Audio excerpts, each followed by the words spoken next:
Hello friends, I am going to explain the surface area of a cube. For a cube, all sides are equal.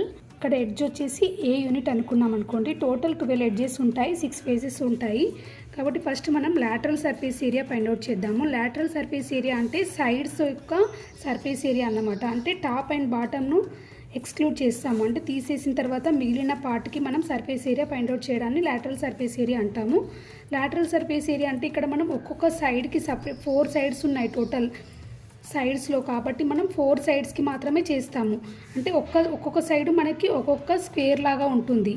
So స్క్వేర్కి అన్ని sides equal కాబట్టి suppose ఇక్కడ ఏ అనుకున్నాం అనుకోండి అన్నీ, ఇక్కడ ఈ స్క్వేర్ యొక్క ఏరియా ఎంత అవుతుంది మనకి, ఒక స్క్వేర్కి ఏ స్క్వేర్ అవుతుంది, ఏ స్క్వేర్ యూనిట్స్. సో కాబట్టి మనకి ఇక్కడ 4 సైడ్స్ కాబట్టి 4 సైడ్స్కి ఏమవుతుంది 4 ఇంటూ ఏరియా కదా.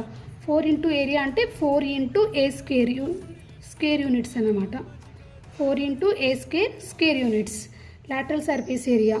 మనకు ఒకవేళ టోటల్ సర్ఫేస్ ఏరియా కావాలంటే lateral surface area plus 2 into base area. మనకి బేస్ ఏరియా అంటే ఏంటి, టాప్ ఆర్ బాటమ్ రెండు కలిపి తీసుకుంటాం కాబట్టి టాప్ అండ్ బాటమ్ రెండు సేమ్ ఉంటాయి కాబట్టి మనం ఇక్కడ బేస్ ఏరియా అని తీసుకుంటున్నాము. Lateral surface area 4a square.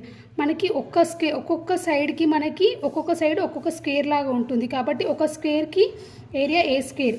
కాబట్టి మనకి ఇక్కడ 2 సైడ్స్ కదా, టాప్ అండ్ బాటమ్ రెండు ఇంక్లూడ్ చేస్తున్నాం కాబట్టి ఇది 2a స్క్వేర్ అవుతుందన్నమాట. So total 6a square units అనేది టోటల్ సర్ఫేస్ ఏరియా అవుతుంది. వాల్యూమ్ వచ్చేసి ఏమవుతుంది, volume equal to a cube అన్నట్టు, అంటే L into B into H actually. But ఇక్కడ ఎల్బిహెచ్ అన్నీ సేమ్ కదా క్యూబ్కి, కాబట్టి ఏ క్యూబిక్ యూనిట్స్ అనేది దీనికి వాల్యూమ్ అవుతుంది. Thank you very much.